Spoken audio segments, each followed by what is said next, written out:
and I knew that was... If he isn't, I've already just borrowed his work, so next. Call the meeting to order. Will the clerk please call the roll?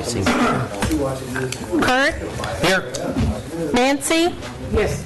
Brandy? Here. Mark? Here. Jay? Here. Jeff? Here. Okay, we have a full assembly today. Bear with me. My iPad decided it was going to load down my GCI usage plan to all the attachments, so I'm working on a paper one and a iPad version. So it's now time for the voluntary Pledge of Allegiance. Pledge allegiance to the flag of the United States of America, to the republic for which it stands, one nation, under God, indivisible, with liberty and justice for all.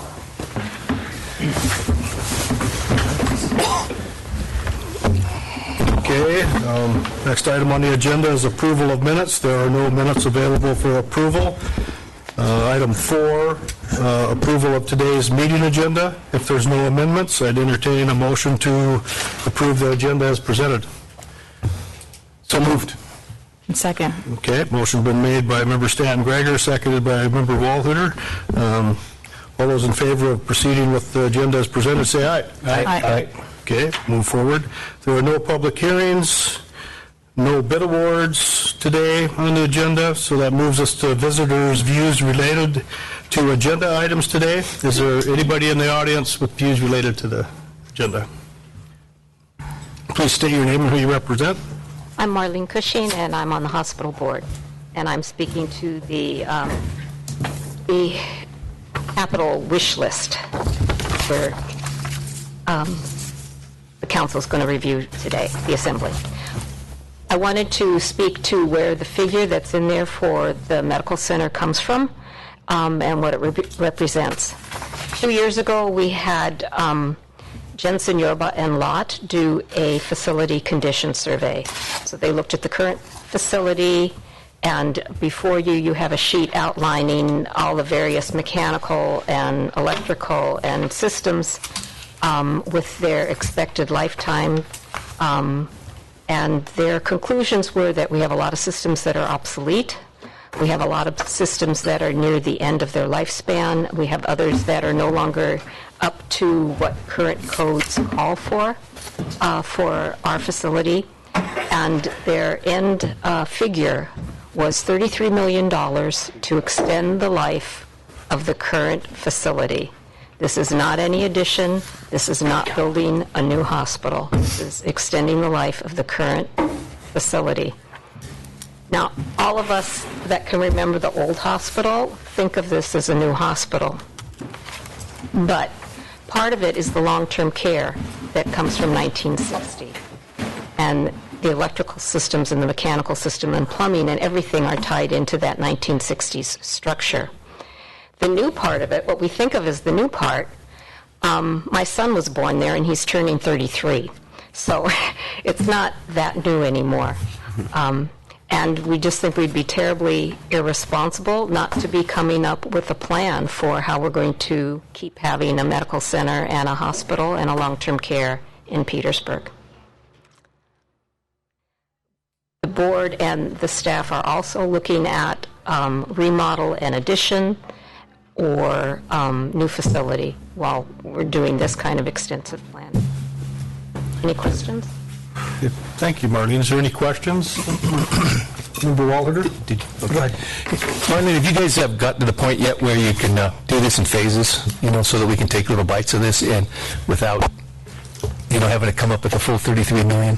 When she made the presentation to us, Joanne Lott, that was the option in several of the different things that she laid out. One of the difficulties is that this is a facility that needs to be used 24 hours a day, 365 days of the year. And there's just no easy way to move long-term care someplace else temporarily, or an emergency room someplace else temporarily. But that's certainly one of the options, is how to do it in bits and pieces. Okay. Member Mucci? Thank you, Mr. Mayor. Marlene, has the hospital board decided if they are going down the path of remodeling or building a new facility? I think we're a long way from a final decision. The building committee that's looking at it has recommended that we go with a new build, partly because of how incredibly disruptive and difficult it's going to be to do it as an in-place remodel, but also just trying to look with a longer horizon. If you spend $50 million in the same footprint where you are right now, then what happens 30 years later? There's no growth room around there. Member Mucci? Just to follow up, Marlene, so is there any rough estimate on what a new facility would cost? It's an extremely rough estimate, but it would certainly be 50 million or more. And would that cost include moving all the equipment from the current facility up to the new facility? You would have to add that in, yeah. So that 50... There's not a firm figure, Jeff, at all. Okay. At this point. Thank you. I have a question, Marlene. Is the hospital board in the process right now doing a feasibility study for the new building like Wrangell did recently? So Yes. That's in the works still? Yes. Okay. At the last board meeting, we approved the money to get a financial feasibility study that will show what the hospital could afford to pay on a loan. Okay. All right. Thank you. And Any other my questions? understanding is that would be what they're looking at is a revenue bond, which is different than the municipal bond. So, okay. Thank you. Any questions? Any other questions? Thank you, Marlene, for your contribution today. Is there any other visitors with views related to items on the agenda today? Mr. Murgis? 15C, when you get to that. Why don't you just do it right now, please? This is the... John Murgis, I'll speak on 15C when you get to that on the agenda. I would rather you speak to it right now under views related to items on the agenda, and then everybody speaks at the same time to those items. Okay.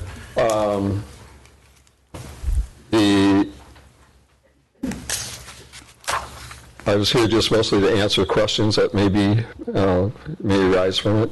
The special use application that I submitted is pretty self-explanatory.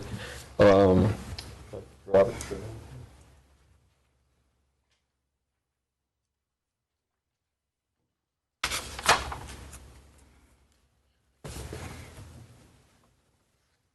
And I understand this will go back to the Planning and Zoning Commission after you folks put your input on whether it should be a special use application or a lease application. And I think it fits the definition very well for a special use permit, which is, let's see, it says the city council shall issue the permit if the request is found to be of a beneficial nature to the community and that adjacent and surrounding properties will not be adversely impacted. And I just think that the boat ramp I'm talking about would be best as a public use facility and serve the public the best that way. To have it as a lease facility would preclude it from being a public use. The insurance requirements for a public use facility for a private lease may not even exist. And so if you have any questions on that, which you may have when you discuss it, I'd be happy to answer them. Go ahead. Okay, thank you. Well, John, thank you for bringing this up. I was reading about that, and I was kind of trying to differentiate between commercial use and public use, and I realized that you said that you'd be able to keep it open for public use, albeit without the use of jet boats and everything. But how often do you feel that you'd be using this specific ramp here for commercial purposes? It's whenever it's blowing southerly, and statistically that would probably be about 1/3 of the times that we use it. My use would be probably, it's primarily in the spring and the fall when we have prevailing southerly winds, and that would come out to probably 25 uses per year. The total usage of public versus private, I would use it more than anybody tonnage-wise. The general public would use it far more just for individual launches. So it would make a safe ramp a lot safer. Safe hauling and boat launching operation much safer. Okay, thank you. Any other questions? Real quick, John, just a little bit of details there. What's the degree of the ramp going to be? Is it going to be the same degree? It would be the same as the upper portion of the existing ramp, which would be 5.2 degrees. Okay. However, it would be consistent throughout its whole length. It wouldn't be progressive banana shaped. Yeah, right. Which would make it more functional for recreational users. Right. That's what I was asking, because that other one just kind of flattens out towards the bottom, and then the other one flattens out towards the bottom. Yes, There. yeah, Okay. It's only that 5 degrees from about 16 feet and higher. This would have the same, basically the same launching capabilities, but it would be consistent. So it would be more usable for the general public.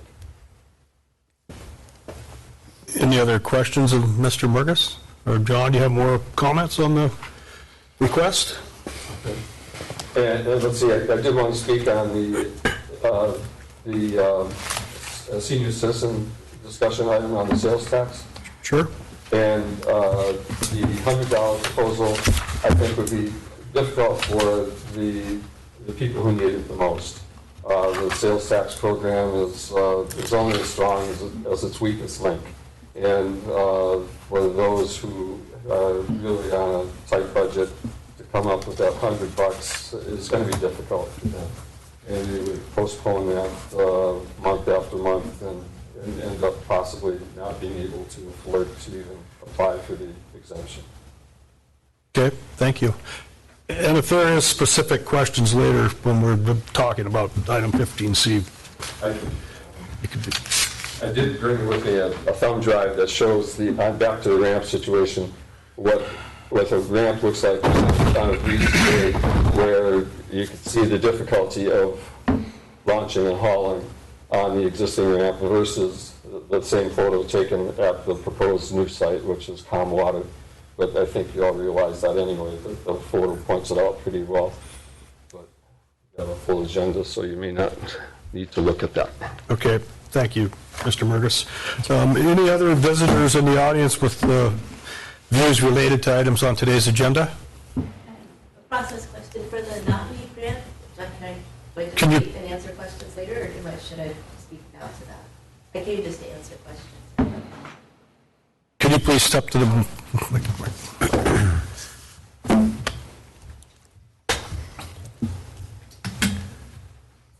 It's Joni Johnson, and I had presented to the borough a grant proposal for treating knotweed, and so I had a process question. If I wait in the audience and answer questions when they come up when you discuss it, or like Mr. Murgis was just speaking, if I'm supposed to present now. I'd like to try to keep all the visitors' views related to the items on the agenda under one area, so it doesn't get confusing, for me, at least later in the meeting, with people interjecting when the assembly's discussing things. So if you want to talk to your letter, maybe now would be a good time, Ms. Johnson. So I have been working on the Japanese knotweed in town, just small scale.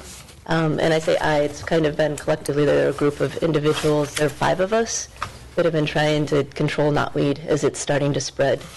And so I came across this grant proposal that's with the Copper River Watershed Coalition for treating knotweed, and it's for non-federal entities. And so I was hoping that the borough would be willing, with my assistance and the assistance of others, to submit a proposal that would allow us to start treating knotweed with herbicide. It would be contracted out to an individual who does this work.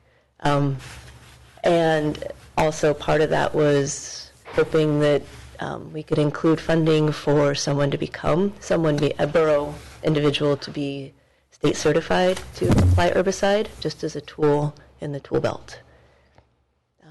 It's small. I mean, it's roughly $6,000 in total. It's actually under $6,000 for the work, and some of it would be volunteer. Last year, we've had Petersburg Indian Association. There was a youth invasives crew that was manually knocking down knotweed on borough and private land, some private owners that volunteered to have that work done. And why knotweed?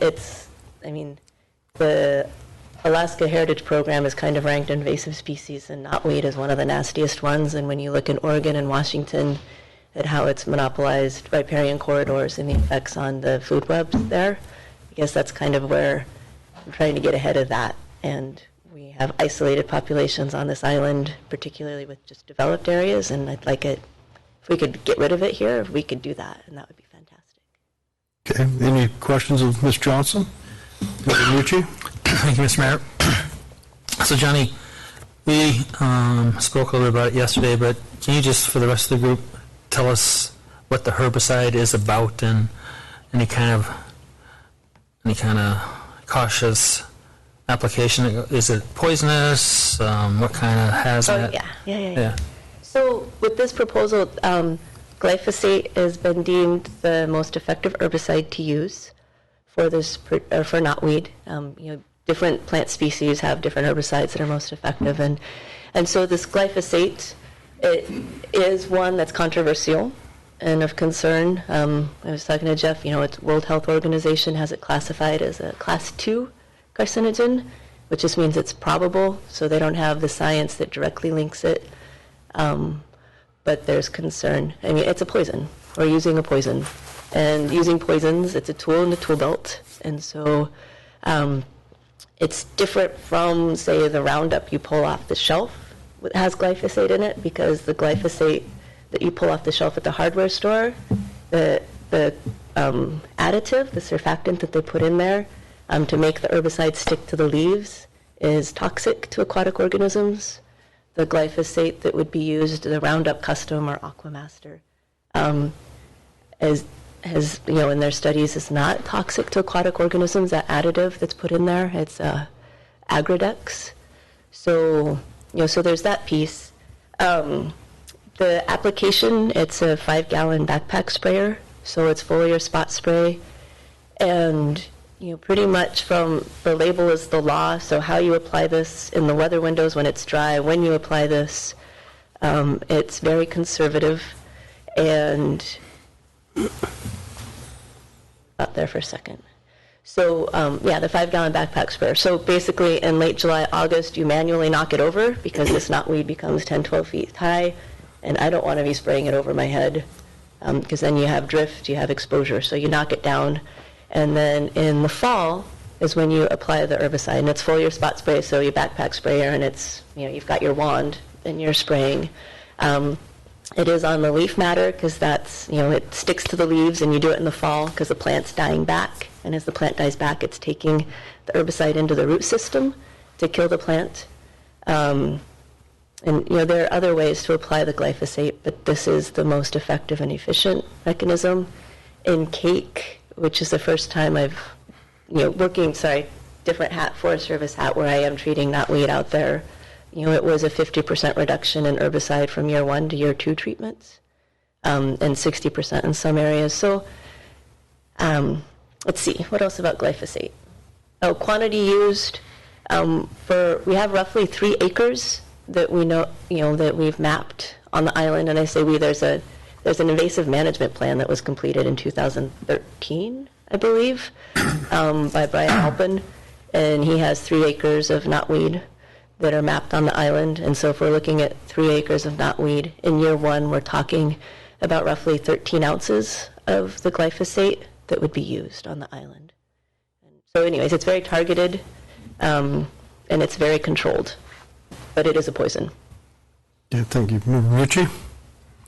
Thank you, Mr. Mayor. So, Johnny, I was looking on some of the YouTube videos about remediation of this knotweed, and there were several instances where they removed the soil that is surrounding the main colony. Mm-hmm. Would that be part of this, or is this just strictly spraying? It's strictly spraying, and the reason for that is, I guess there are a couple of reasons. One, it takes like a root, the piece of your fingernail, that in the right place, it'll just grow a whole new plant, so vegetative reproduction. The other piece is that the root system can go down 10 feet, depending on the substrate it's in, and it can also be, 20, 30 feet. It's one of those buggers that you read stories about it, and it's really kind of fascinating and intriguing because you cut it, and you cut it often enough, and it basically the plant says this is an inhospitable environment, and it'll shoot a runner 20 feet over, and up comes another plant. You read, it's nothing like this here, but it's internationally it's a problem, invasive, and so I was reading in Great Britain about home mortgages. You won't get one if you have knotweed on your property because it can grow up through asphalt or through concrete. Anyways, it's just intriguing. You get into those details. Sorry, I'm talking too much. And I'll get into my nerd side. It's kind of fun. Any questions? Member Stanton-Grager? More of an observation, I guess. Excuse me. Would have been, I think, last year, I believe, many members of the community expressed concern that the state was going to be spraying this exact product along our highways. I don't know if you recall that or not. And I think one of the main sticking points, I think, for many people and definitely for myself, was the quantity of use. More or less, spray it all, let it work itself out. Gallons upon gallons. Hearing this from you, I find much more logical and reasonable, the idea of spot spraying, targeting your plant, and doing your best not to poison everything else around it. So thank you for sharing that piece. That was one of my questions as well. Member Castro? Well, Joni, I was asking you, wearing your Forest Service hat, I know that there was a NEPA environmental analysis performed by the Forest Service recently for invasive treatments, and I was wondering what the results of that analysis were, and if there'd be any concerns about the application near fish streams or anything. Right. So the Wrangell-Petersburg Weed Management EA was completed in 2013, and in that assessment, there were 3 herbicides that were evaluated for that, and glyphosate was one of them, and the aquatic formulation of glyphosate, that in that analysis you can spray down to the water's edge. You may not spray in water, and that's for a couple of reasons, but the big one is that once you spray to an aquatic environment, then you require state pesticide use proposal, state pesticide use permits as well. And it's a different beast. But the other thing as well is that with knotweed, it's not growing in the water. It will grow down to the stream edge. And so, again, it's not in the label, but when you look at how you're supposed to apply this herbicide, you're not going to be facing a stream and spraying towards the stream. You're actually at the stream edge if it is down to the bank and you work away from it. I guess it's one of those, if you know what you're doing, you're supposed to be applying this herbicide a certain way, but properly. Yeah, just to follow up to that, I just wanted to note, that I prefer this method, the spot spraying, as opposed to any sort of broadcast spraying where it's kind of indiscriminately reaches the water bodies and everything. But if you have state-trained personnel with backpack sprayers, I feel that we would be able to avoid a lot of the potential harm to the streams. That's true. That is part of the story if you're applying it correctly. And broadcast spray, which the state would be doing for its roadside maintenance, is very different from foliar or spot spray. And anyways, yeah. Thank you. Member Mucci, Thank you, Mr. Mayor. But we're not talking about a state employee applying this. We're talking about a city employee. Well, for this particular grant proposal, the proposal is to contract with the Southeast Alaska Watershed Coalition, which is based out of Haines, and Angie works in Wrangell. John Hudson is somebody who's been doing the herbicide work. He's a state licensed herbicide applicator, and he works now for the Watershed Coalition. And so it would actually be to contract with him to do the herbicide application where I guess it's kind of like the educator opportunities for training. If there is a borough personnel or employee who becomes state certified, then the 4 locations on borough land, then that individual would receive on-the-ground training with John for that work, and then in subsequent years would stay on it. And I'll say, when I was teaching, I knew about knotweed. I kind of was like, okay, it's there. It drives me crazy. But now that it's also part of my job description as a Forest Service employee, just driving down the road and now seeing how it's in the right-of-way and the brush cutter is spreading it down, or just seeing that as people are developing land, they're digging up the knotweed and taking up to the fill sites and disposing it. And so it is, just in the last year even, of 3 different locations where it's now been moved elsewhere. So I've kind of thought we were doing okay, and now I'm like, we're behind the ball a little bit. But there's still discrete, isolated populations that will take time to deal with, but I think we can do it. Okay, well, thank you for your information, Joni, and we'll discuss it later. Okay, thank you. Thank you. Is there any other visitors in the audience today that would like to speak with items related to the agenda today? Okay, seeing none, we move on to the next item, which is visitors' views unrelated to agenda items. Is there anybody that would like to speak to an item that's not on today's agenda? Okay, seeing none, it moves us to board, commission, and committee reports. There's nothing listed there. The next item on the agenda is item 10, consent agenda. We have two items, Keto's Cave Incorporated Package Store Liquor License Renewal and Keto's Cave Incorporated Beverage Dispensary Liquor License Renewal. I'd entertain a motion to approve these two items on the consent agenda. So move. Second. The motion's been made by Member Strand, seconded by Member Barol to approve the two items on the consent agenda. Any discussion? Clerk, call the roll. Nancy? Yes. Brandy? Yes. Eric? Yes. Kurt? Yes. Jay? Yes. Jeff? Yes. Mark? Yes. Okay, the consent agenda items passed with a 7-0 vote. And now we will contact our lobbyist, and he should be calling in, so we'll give him a minute. All right. And this is to discuss items we would like to talk about when we're in D.C. the end of the month.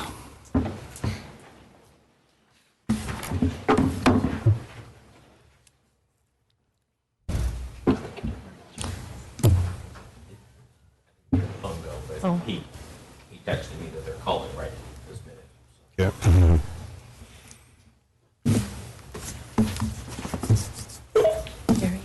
Is that you, Brad? Hello, Brad. We hear you. Okay, great. So, first of all, is there anything new that's happened in Washington, D.C. Since we talked last? No, I don't think so. We're just starting the second session tomorrow. Can you hear me? A little bit. If you could speak up a little bit, it'd be beneficial. Maybe the volume. Yeah, I've got Sebastian here on speaker, but I'm just going to pick up. And then if I need some help from him, then I'll ask him. You're coming in better now. Can you hear me now? We turned the speaker up and you were coming in fine, so go ahead. Oh, can I go back on the speaker then? I would think so. Okay, let me try that. You're not talking to a very... Can you hear me? Yep. Okay, good. All right, I've got Sebastian O'Kelly with me here. He works with me in Washington. Right.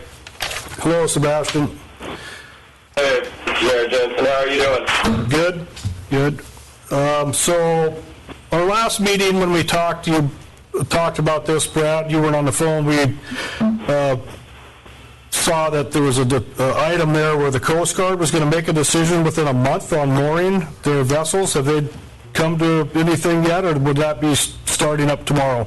Not to our knowledge. I thought they would be, because they told everybody they were going to announce something by the end of the year, and then they haven't done it. So, and they promised they would talk to Sullivan first, and I don't think they've done that either. So they haven't made a decision yet, but I expect it, momentarily within the next month or so. Right. Okay. I just wanted... And it may be that they're delaying it because they know it causes political problems for the Alaskan senators. That could be. There might be a funding bill coming up or something. There could be something, yeah. They don't have their appropriation for 2018. It's still stuck, so they're waiting. Okay, so that would be a topic that we would discuss on the 29th. Yeah, well, we think that should be like a primary topic, if not the central theme for coming back, because the decision point is right now, and we either need them to deploy an FRC into Petersburg or find an alternative mission that fits Petersburg's infrastructure and the Coast Guard housing. And that's a heavy lift. So we need to. That's one of those issues where you got to look the members in the eye to eye and impress them to help you. So we would put that as one of the top issues to raise in the meetings. And then Coast Guard as well. Right, that'd be beneficial. So that's good to know that that's still a potential for Petersburg. Well, even if they decide not to put an FRC or a pair of FRCs in Petersburg, we still can continue to press for them to backfill that with another mission, because the Anacapa is going to be there a while. Right. At least a few more years. Right, so we have time to work it out. So we still have an opportunity to press them at any point to shift some other mission, whether it's an aviation mission or a vessel mission, over into Petersburg. Okay, is there any questions from the Assembly of Brad or Sebastian on that Coast Guard issue? Member Mucci? Thank you, Mr. Mayor. So who actually makes the decision about whether or not the Coast Guard is going to have the cutter here? Is that a congressional delegation decision in tune with? Well, that's a Coast Guard decision. Okay, so would the plan be to meet with the Coast Guard first and then the congressional delegation, or how do you suggest that's going to work? Well, it's a 2 days of meetings, and basically we meet with whoever. I've already got Murkowski's meeting scheduled.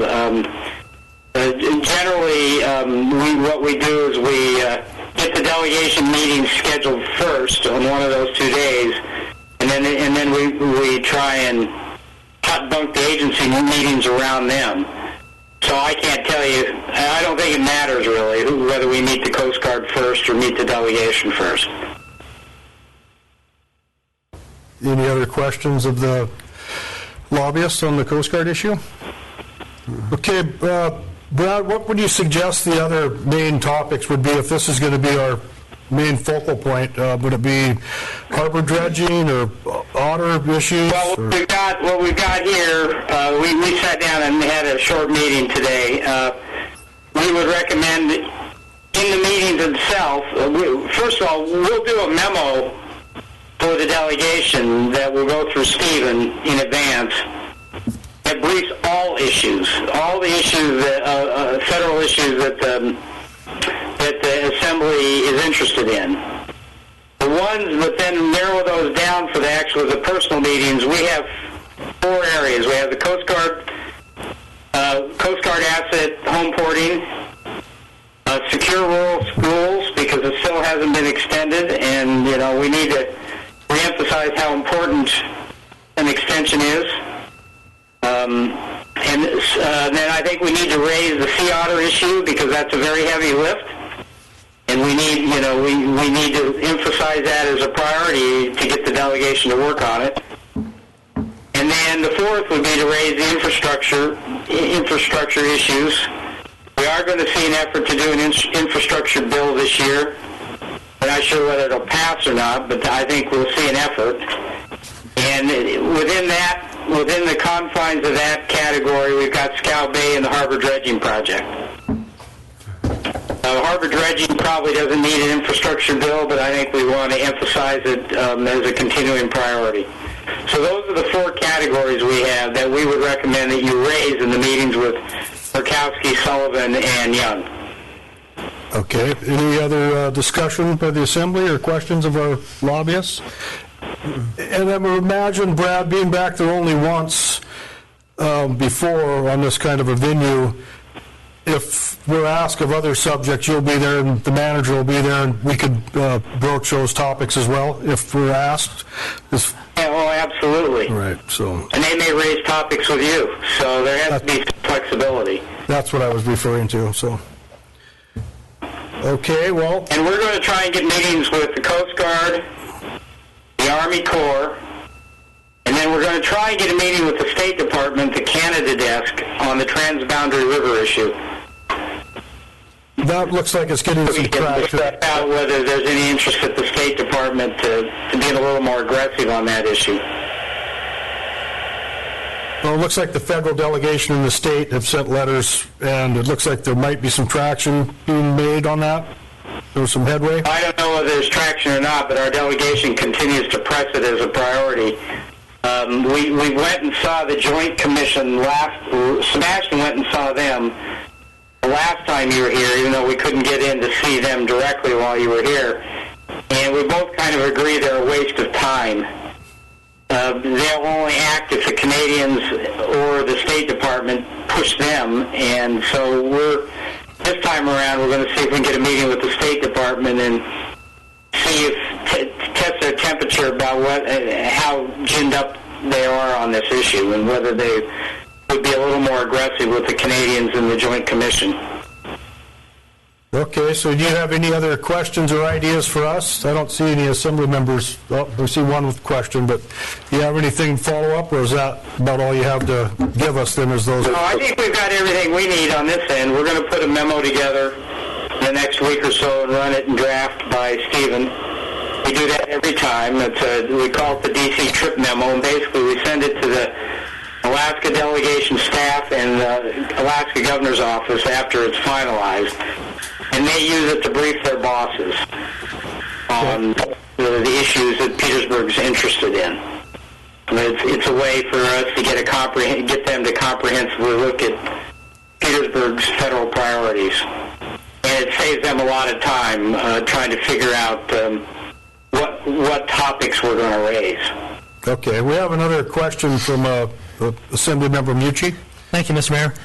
So in the agenda, we're talking about 2 to 3 items, but you're suggesting that we have in our pocket 4 ideas to talk about. And do you suggest that we chat about these at the assembly level so that we know ahead of time how we're going to discuss these? And in relationship to the sea otter, we've had a couple letters from Petersburg vessel owners and Will Ware at the Tlingit Haida about some of their concerns with the Marine Mammal Act. Do we need to kind of chat with the public about what we're doing, or chat at the assembly level to try and sort out where our message is regarding all 4 of these ideas? Well, that's up to you. We have a white paper that we circulated with the delegation on the Coast Guard vessel homeporting issue. So, and I think that was approved at your level, or at the assembly level, last year. So we have a position on that. Secure rural schools, the position's fairly simple. Please extend it so that Petersburg can get an SRS payment. And so I don't think that's a terribly complicated issue. I think we just have to reemphasize it. Infrastructure, you've already got a Tiger Grant application for Scow Bay, and we've already got a harbor dredging project study underway, so I think that's been fully vetted in public. But the one issue where there's a real, to be honest, it's a difficult issue to get at is the sea otter issue. I think we think it has to be approached through the Alaska Native Assistance Exemption. So there needs to be an amendment to the MMPA or changes to the regulations, Interior Department regulations on sea otters, on the MMPA sea otter issue dealing with traditional native handicraft. One or the other that makes it more attractive for native hunters and artists to take sea otter skins. I think just a straight exemption that allows for culling of the southeast sea otter populations is a non-starter. So I'm not sure how to address it yet. Part of the trip back here is to explore that directly with the delegation and see what they're willing to do. Well, I know there's Any question, Rick? Do you have another follow-up on that, Member Mucci? Since we sent out the letter to some of the hunters and the different organizations around Southeast, like Member Mucci said, we've got a little bit of feedback on this otter issue, and I had a phone call from a gentleman in Cake, and his personal input from the tribe was they need a tannery there, and that was something Representative Bill Thomas was working on before he lost his bid in the legislature. Because it takes over 2 years, it has taken over 2 years for some Cape residents that harvest otters when they send them to Sitka to get their hides back from being tanned. So that kind of puts a roadblock in the, in they're trying to utilize that. Well, if they need a tannery, do they need changes to the regulations, or can they just work within the construct of the existing regulations? I think for a tannery, that probably wouldn't take any change because there's already one in Southeast in Sitka, and I don't think it's an issue as far as if they can or can't. It's where they're going to get the money to do it. So. Okay.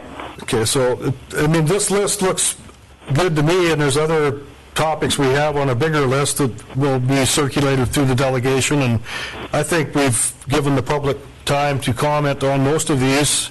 It's been a discussion item on the agenda since roughly November, so that when we form our list. So if there's no other questions, we'll let you go, Brad, and thanks for calling in.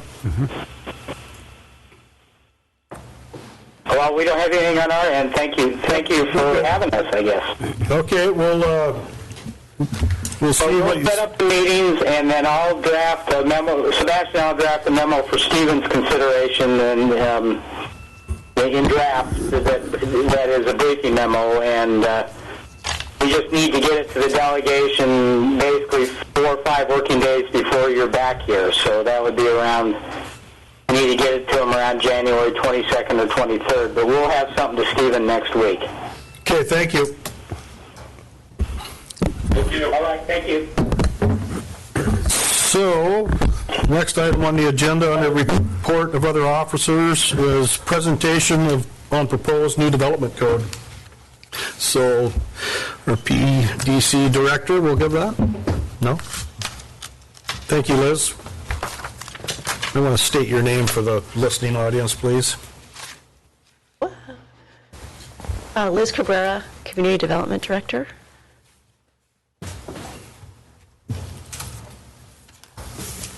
Will work. Quite a few months ago, I came to the Assembly and talked about an idea of updating and changing our zoning and subdivision code. Now I'm back to talk about more specifics along those lines and outlining the public process to review those proposed changes and some of the highlights of those changes.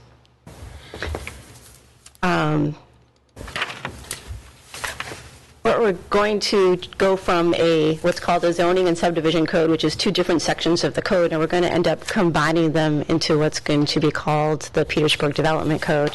And basically, the development code is what regulates land use and development within the borough, especially in Service Area 1.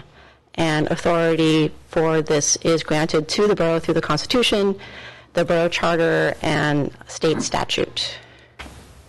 So why even do this to begin with? We started out with a few goals on why to do this.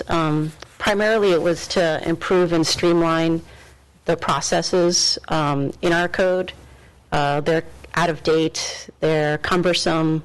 They take a very long time for people to get very simple approvals. This new code changes those things. We also want to increase the allowable uses that people can do with their property without really having a negative impact. There's a lot of consistency within the code. Things are mutually inconsistent. Certain things are allowed in certain parts of the code, but not allowed in other parts of the code. So it's very difficult to implement, very difficult to explain to the public. And then also just address some things that haven't been addressed in, I think it's 30 years when the code was originally adopted.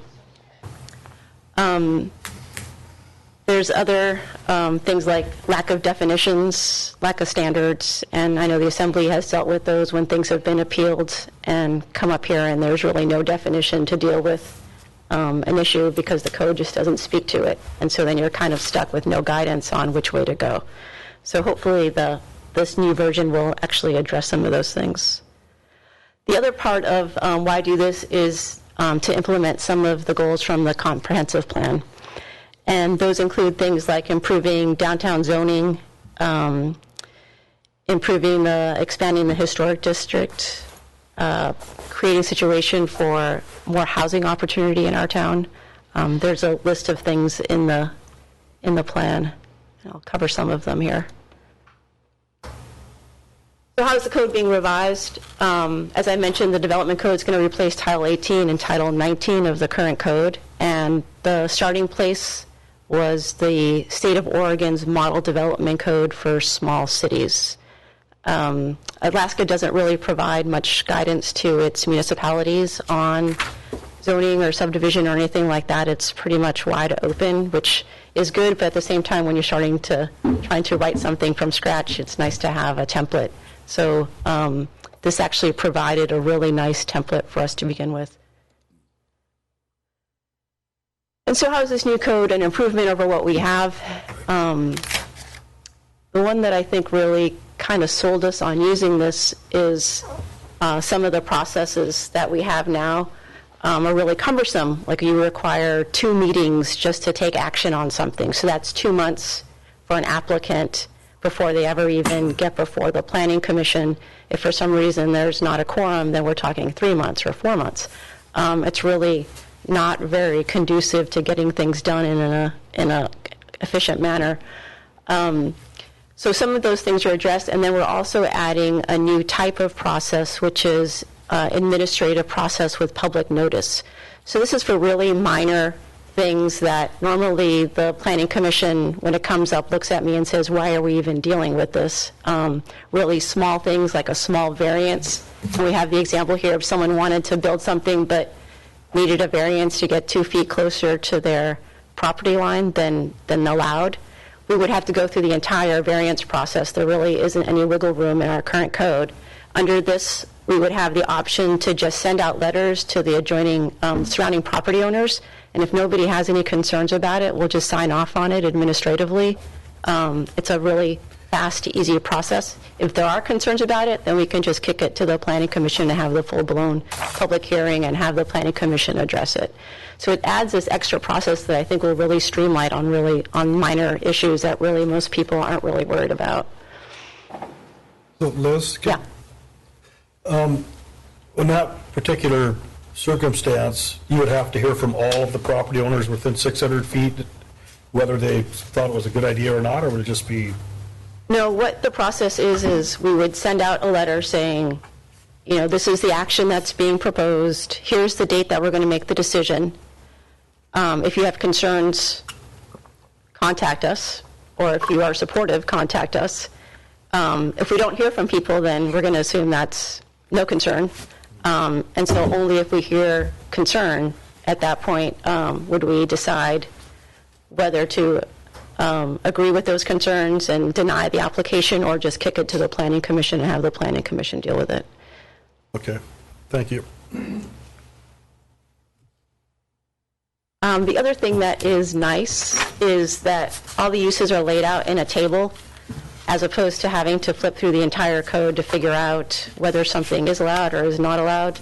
You can say, okay, what I want to do is put in an accessory dwelling, and then you just find your zoning district across the top, and then you can tell pretty quickly whether it's permitted, which is P, and not allowed, or S, which is permitted, but there are certain standards, and then you can look over here and then just flip to that section of the code, and that basically all the standards for that action are right there.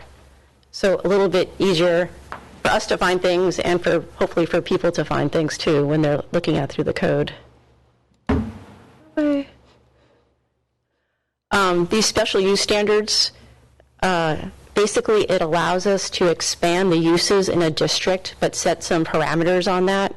So things like a cottage or a mother-in-law house, right now those are not allowed. But with this tool, we can say, yeah, you can do that in a residential district. Here are some parameters. If you're within those parameters, go for it. It's a by right use. Just get the building permit and go ahead. If you want to be outside of those parameters, then you come to the Planning Commission and make your case, and you could get a variance or something like that. But basically, it really allows us to expand the types of uses in these different districts without requiring permits and just laying out some pretty clear, concise, and measurable standards that people could follow. And then I don't know how many of you have spent time reading the zoning code, but there's a lot of elements that are confusing. Just the language that's used if you're not used to reading that type of ordinance and that type of language. So this code comes with a lot of pictures. So things that are complicated, we can put in graphics and makes it a lot easier for us to explain to a member of the public what the code is trying to say, and also makes it a lot easier for us to apply it consistently from case to case.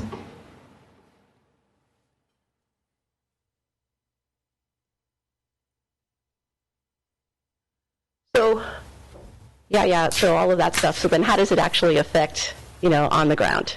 So these are just some examples, highlights, if you will. So for housing, the comprehensive plan goal is to increase options for moderate-priced, close-in downtown housing while protecting neighborhood character. And then how does the proposed new code meet this goal? So I'll just highlight two things. One of them is allowing for accessory dwelling units, which is kind of a small cottage or a second dwelling on an established lot, which currently you can do, but it has to be attached. This actually lets you have a standalone small house. There's some standards, it can't be bigger than the primary house.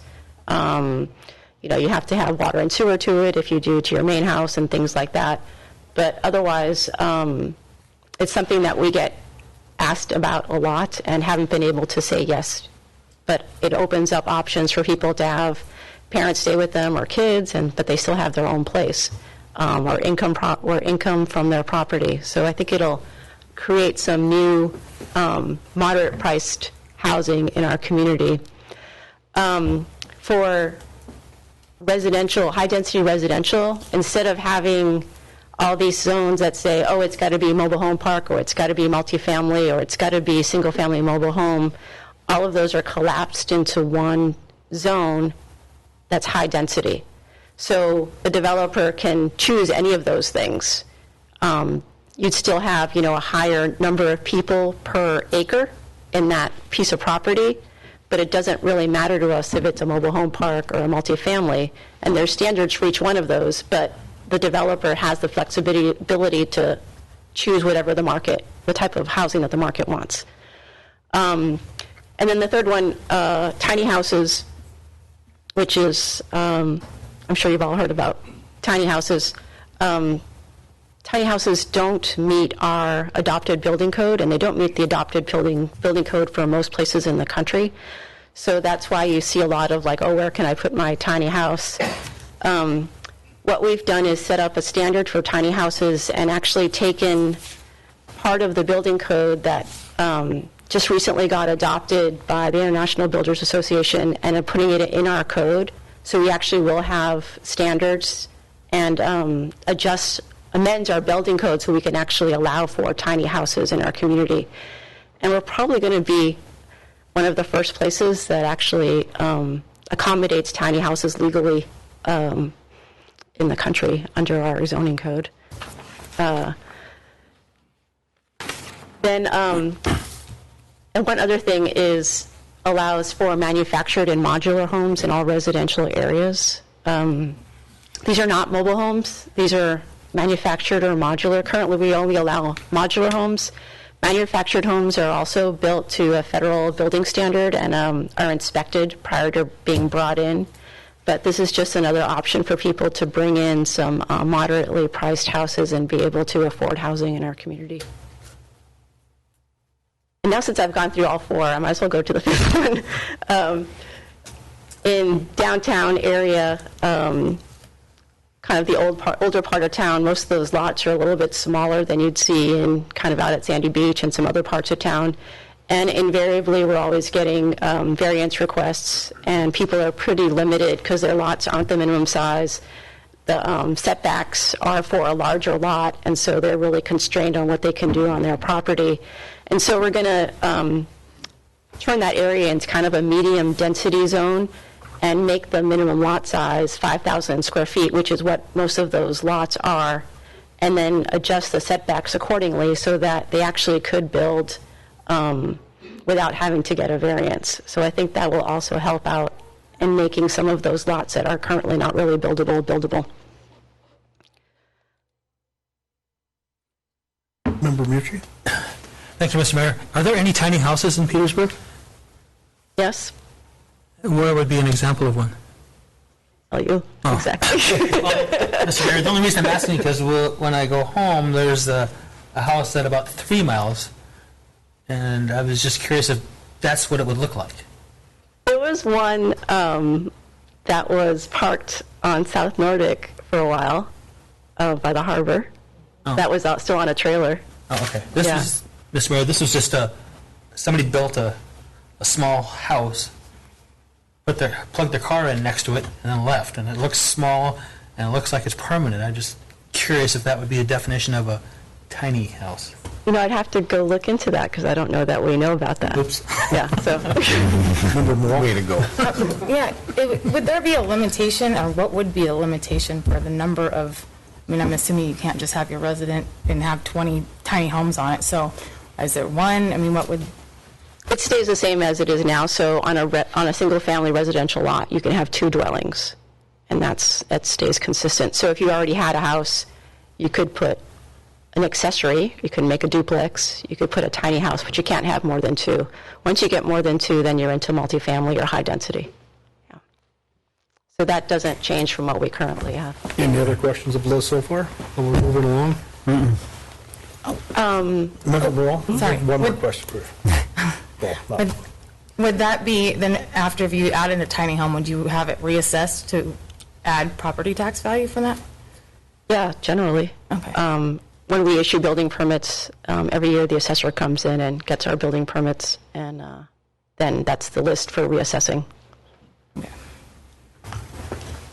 On industrial land, the goal is to ensure that there's adequate land for business and employment uses. It creates new kinds of industrial districts, which I'm just not really going to go through all of them, but the big change would be that in what we would call heavy industry, so like where the processing plants are, where you're expecting to have like loud, intense manufacturing, things like that, it would limit what you could have there as a caretaker dwelling. So currently we don't have a standard for that, but it would limit residential use to 600 square foot caretaker dwelling or workforce housing.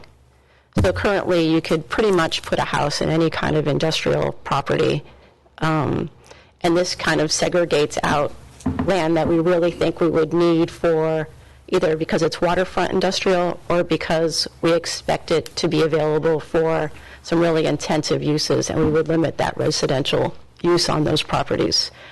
It also creates this other light industry zone, which is kind of like, if you think about Scow Bay, which is a mix of different kinds of uses, it still allows for that mix of uses. So you could have a variety of residential and light industry next to each other, but it takes out things like the asphalt plant that we wouldn't necessarily want in the middle of a semi-residential area. But there is like a broad range of uses in those areas. Let's see, the historic district. Little known fact is Petersburg actually has already on the books a historic district. We just don't call it a historic district. It's called Commercial 2. The goal in the comp plan was to expand and improve the historic district to Hammer Slough and Singley Alley. So basically we took the standards from the Commercial 2 zone, which currently exist in the code, and expanded them throughout Hammer Slough and Singley Alley. It also would eliminate the off-street parking requirement. So currently, if you build something, you have to provide a certain amount of parking for that development. We're going to take that away to allow people to actually use the land that they have for building, for development, not necessarily for parking, with the idea that, you know, it's very walkable between Singley Alley and Hammer Slough, and that those are going to be walking places. You can still provide parking if you want to, but you're not going to be required by the code to do it. And then it just takes the existing code and adds a couple of definitions, like, you know, that you could allow, you can have wood or wood-like siding. And just, oops, boy, now I've screwed it up.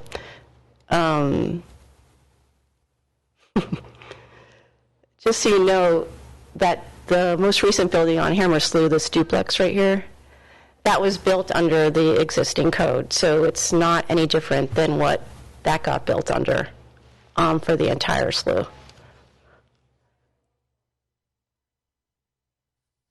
Main Street, the goal is to improve downtown zoning and strengthen downtown as a destination for residents and visitors.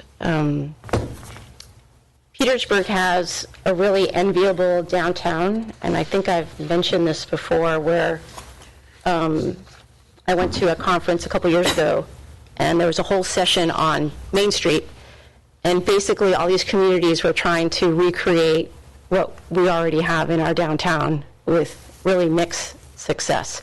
And so while we may not recognize it right off the bat, our downtown is incredibly valuable in the sense that it's very compact, it's walkable, it has a lot of people coming through it, it has open storefronts, it has people living down there. All of these things are what a lot of communities down south are really striving for and having a really hard time getting to. So the code basically puts in all of these characteristics of what makes our downtown, and puts them into the code as standards for for new buildings. So if you were to build something new after this code passed, presumably you would be required to put in an awning. You would need to have big storefront windows like we do now, and try and maintain those characteristics that we currently really enjoy. Oh no. My screen's going crazy so much. So what we're trying to avoid is especially things like this, where these are main streets in other communities, but they're not very walkable. They have parking right in front of their building, so nobody can actually get to the store without crossing through a parking lot. Or up here where you have people sort of separated and trying to make their way from one store to the other. And I'm sure you've all seen these down south where your first reaction is to get in the car to get to the store next door because it's really not walkable at all. And we're incredibly fortunate that what we have downtown, you can just go from store to store. And that's really what you want to promote.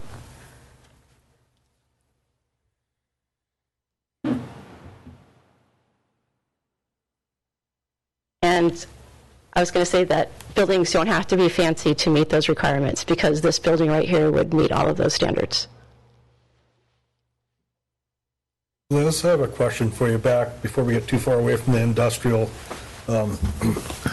different zoning, the three zones you're talking about making the one into. I had a person ask me a question, knowing this is coming forward, starting soon at the planning and zoning level into the assembly.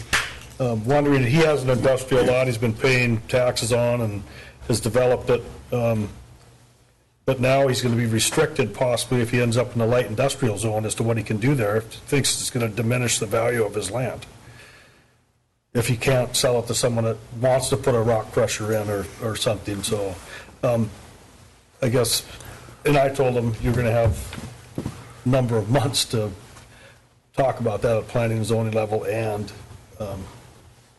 on the other side of it, it's also available now for residential development. it isn't development, but it would be if this proposal goes through. Right. Right, so. So I think a lot of it you'll see is there might be some taking, but there's also some giving. And, how it shakes out after it goes through Planning Commission and the Assembly, it's still very fluid in terms of what people want to see ultimately. That's kind of what we heard through the comprehensive plan process, was that there's a lot of concern about a lack of industrial land. So we're trying to carve out some so that we do have some of that available for this range of industrial uses. At the same time, we have a lot of issues within the Planning Commission where you have residential uses and industrial uses up against each other, and so we're trying to address that without having too much of an impact on either one, like too much of a negative impact.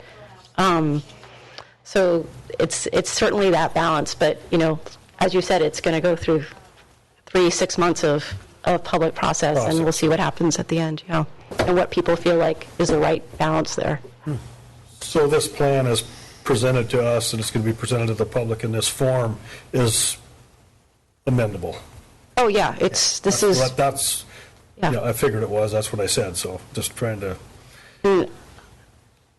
I would say that it's referred to as the proposed plan, because really the Planning Commission hasn't amended it really too much yet either.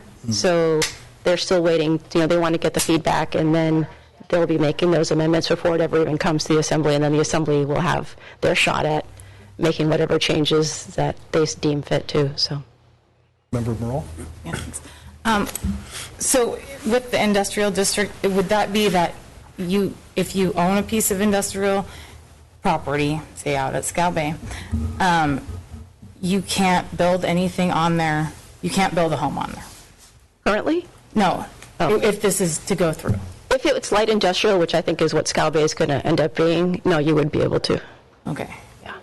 But you wouldn't necessarily be able to do something like put an asphalt plant, because light industrial is sort of light industrial where you kind of have residential and all these other uses, and so we're saying maybe things like rock crushers and processing plant that's going to run 24/7 isn't appropriate for you have this mix of, of residential inside of with this industrial. But yeah, you would be able to do a residential development. As long as it was light industrial, right? Yeah. Zoned, okay.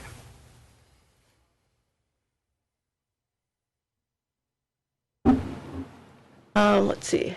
Going on to other more controversial subjects. How does this affect land divisions? So in 2013, when the borough was formed, the Assembly at the time designated the State Department of Natural Resources as the acting and platting authority for outlying areas until such time as the borough adopts platting regulations applicable to outside Service Area 1. So the code would create a new kind of subdivision called a remote subdivision, which is intended to handle subdivision and land division outside of Service Area 1. So it takes into account areas that aren't road accessible, where you wouldn't necessarily be asking someone to build a road. It takes into account where there isn't going to be a connection to municipal water and sewer and things like that. So it adds some flexibility into how the Planning Commission deals with these areas. Currently, the state approves all subdivision, land division outside of Service Area 1. And I think some of you have been here when we've had to sign plats accepting dedications of right-of-ways and things, but we don't really have any say in how the subdivision is designed or anything. We just can either sign it or not sign it, right? And it's really the state who has all of that say. The one thing I would say, too, that the cost that the state charges for subdivisions is a whole lot more than what the borough charges. So either folks outside Service Area 1 will be saving money, or maybe we should increase our fees, because it's hundreds of dollars more to have that same thing done done by the state than we would charge in here. The public review process, so the when component, starting next week, the Planning Commission will be reviewing the proposed code in February and also in March. So there's 3 months to comment to the Planning Commission. And then following that, they'll make a recommendation to the Assembly. And then, of course, the Assembly would be looking at this adoption by ordinance, and that would be 3 meetings as well. So all the way through May, from now until May, people have an opportunity to provide input and comment. And if you want to do that, you can go to the borough website, and there's a section of the site that's called Petersburg Development Code Revision, and you can submit comments online. You can read drafts of the text. There's also those one-page summaries that I gave you on there that you can download and read. And there's also an email newsletter that goes out, and you can sign up to receive that as well, which is a good reminder for when the next Planning Commission meeting is, so that you can remember to go comment if you want to. And if I was going to make a recommendation for someone who's interested, but it's really overwhelming because it's, quite a bit of code, and that's not always easy to read, is to look through those summary pages. I mean, I think there's about 10 of them. Those are the highlights of what the changes are, and kind of the common areas. And if there's one that you're particularly concerned about, feel free to send an email and I can send you the code, or we can just talk about it, as opposed to just trying to slog through the entire code, which is, hundreds of pages. So, and that's about it. Okay, any other questions of Liz? I'm sure we'll be talking about this more, so thank you for your ice-breaking presentation here. Next item on the agenda is the mayor's report. There's not a whole lot there.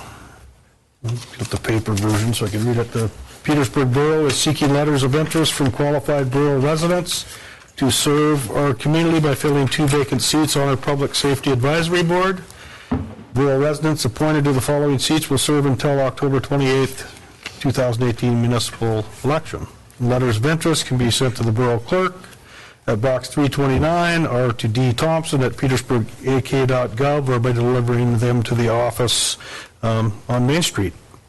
And earlier in the meeting, we talked to Brad Gilman and Sebastian O'Kelly in Washington, D.C., and when we were talking about this trip 2 weeks ago, there was a cost thrown out of like $11,000 or something for 3 people. It's going to be $4,000 for the manager and I to go, and that's using air miles for our travel, so that saved quite a bit. And I already talked about some of the letters we've been getting back, and they'll be addressed to the entire assembly for answering or giving ideas on how to approach the sea otter issue in Southeast. We received an email, the assembly members did, from Cindy Lagadakis. She is our Southeast Conference representative to the Board of Directors, and she had she asked for a direction to go on one issue, 2. One of them is the mining issue in June, but I think that's already in the process, been moved forward. This other one is the roadless rule. Southeast Conference has supported the appeal of the roadless rule by the state in the Chugach and the Tongass National Forest. But former Mayor Lagadakis asked for direction from the Assembly, and I'm glad she did. So we need to, my thought on this would be have a resolution at the next meeting. We could vote up or down that would say that the borough supports the appeal to the federal government of the roadless rule. So with the roadless rule in place, it hinders a lot of development in our area, from mining to hydro sites to small logging operations or what have you, or the road to Cake, for instance, was hindered, or the power line. That was what drove the price up. So I'd like to see that on the next agenda, Mindy, if you would, and then we'll approve it, and that gives her time to get direction from us before she goes to Southeast Conference in February. What else is on here? Senator Stedman is coming to town tomorrow and will likely want to meet with the manager and the mayor, or maybe another assembly member, but if it's too late to advertise for a meeting with the whole assembly, and I don't know if he would be in favor of that or not. So later in the meeting, when we discuss our state capital projects list, that's something that we could go over with Senator Stedman and his chief of staff, Randy Ruero, who will be here with him. The manager sent out an email talking about attending the hospital board meeting on the 10th at 2 p.m. in the afternoon to discuss the CEO hiring process, and I was invited to that meeting, and I will attend as well. So that's about all I have for the mayor's report. And any questions? Member Mucci? Yeah, Mr. Mayor, I'm just trying to sort out the process. I appreciate former Mayor Lagadakis being on the Southeast Conference. Is that a normal situation? I asked the same question of one of Robert Venables. He's, I don't know if he's the head of Southeast Conference, but he's been there forever. And I asked him what was standard for municipalities when someone is your representative and then they lose their seat from an election. And he said that's pretty much up. It goes back and forth. Like earlier when we were talking about travel, he saw that the borough was paying Cindy Loganox's travel to Southeast Conference, and she still is our representative to the board of directors. So it just depends. It's a community by community decision. If you want to go there and make a decision on that, we can in the future. But that's the answer I got. Okay. Does that answer your question? Kind of? Yeah, it does, Mr. Mayor. I was just curious about any time-sensitive resolutions or work that has to go on at Southeast Conference, if everything still has to come back to us, and then we kick it back to Cindy, and I was just trying to see how it all works. Right. I think the main, in the past, for my own experience, being that we asked this question in the last meeting, the Conference of Mayors, or being up there as a representative to Alaska Municipal League, if there's an issue that, it is more than just germane or whatever you want to call it, I won't vote on it until I get approval from the Assembly. So I would hope to see, and it looks like Cindy's doing the same thing by presenting this to us with the mining issue. I don't know where that'll go, but asking on our direction on this road, because it's a sensitive topic. Yeah, absolutely. Thank you. So, any other questions? That brings us to the manager's report. Thank you, Mr. Mayor. And this week, I wanted to remind folks about our planning meetings that we're having, that I'm hosting. Basically, we'll be hosting a series of open houses to allow community members to identify areas where the borough could reduce expenses or increase revenues. As we've seen state and federal resources decline, we understand the community will need time and have to kind of weigh in on how we're going to handle things here in the borough ourselves. Really inviting folks, if you have the time to come by. We're doing these on 3 separate meetings at 3 separate times. So first is tomorrow, January 3rd, from noon to 2. The second will be January 18th from 4 to 6 p.m. And the third, January 27th, from 11 to 1. That's and the last one is a Saturday. All of those events will be held here in the the Assembly Chambers. It's going to be very, very informal. There's not a planned presentation or anything like that. It's really basically folks can come in. I'll be here, maybe some of the other staff, but it's really about folks come in if they have ideas, and we'll capture those ideas, get them written down, and then eventually all of those ideas will come back to the Assembly to take a look at and discuss. So the last thing is, if folks cannot attend the meeting, although I highly recommend that versus just a simple email, they can email ideas to us at petersburgplan@petersburgak.gov. And this will be out on the website, and this will also be available here with these handouts. So, encouraging people to come. All right, thank you. Any other questions of the manager? Okay, maybe we should take a 5-minute break before we start on the new business, if that's okay. That's a good idea. About ready to reconvene the meeting here.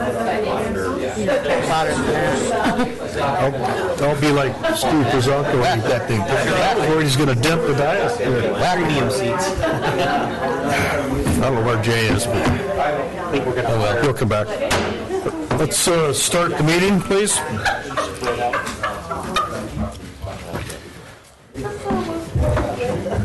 Okay. We're all back in attendance. Member Greger will be back shortly, Stanton Greger. And we're on unfinished business. There's nothing there today listed under that item. The first item under new business is Ordinance 18-03. This is an ordinance amending the official zoning map for Service Area 1 of the Petersburg Borough to rezone Lot 10, Block 234. There's a bunch of other numbers on North Nordic Drive.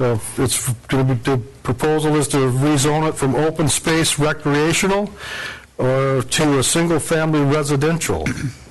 And this was sent to us by Planning and Zoning. So I'd entertain a motion to adopt this ordinance in its first reading. So moved. Second. Motion's been made by Member Strand, seconded by Member Castro. Any discussion? And looking through this, Liz, maybe you could answer the question without me looking through the papers. Was this vetted by the planning and zoning, and they recommended this? Yes. Yes, okay, that was Liz Cabrera, so. Any other discussion? Member Castro? Yeah, see, Liz already talked about it a little bit during her last presentation she had, but it sounded like the parts, this proposed action is consistent with the comprehensive plan to encourage supply of housing within the already developed parts of town and encourage infill on the vacant in-town parcels. And that's a prime real estate right there, so I'm sure we could probably garner some decent property tax if that were to be developed. Okay. Any other discussion? Clerk, call the roll. Mark? Yes? Jay? Yes. Eric? Yes. Jeff? Yes. Nancy? Yes. Kurt? Yes. Brandy? Yes. Okay, ordinance 2018-01 passes unanimously in its first reading. Next item on the agenda is capital projects list, and I believe this was presented by the manager, and this is basically for the state, Steve? Yes, sir. Yes, okay, that's one we're lacking. And so I would entertain a motion to approve this fiscal year 2019 capital projects list. So moved. Is there a second? Second. Motion made by Member Stanton Gregor, seconded by Member Strand to approve this capital projects list for 2019. Any discussion, additions? Member Mucci? So, Mr. Mayor, so the number 3 capital project is hospital renovation for an estimated cost of $33 million. And so that is in correlation with the list that Marlene gave us this afternoon. Right? Thank you.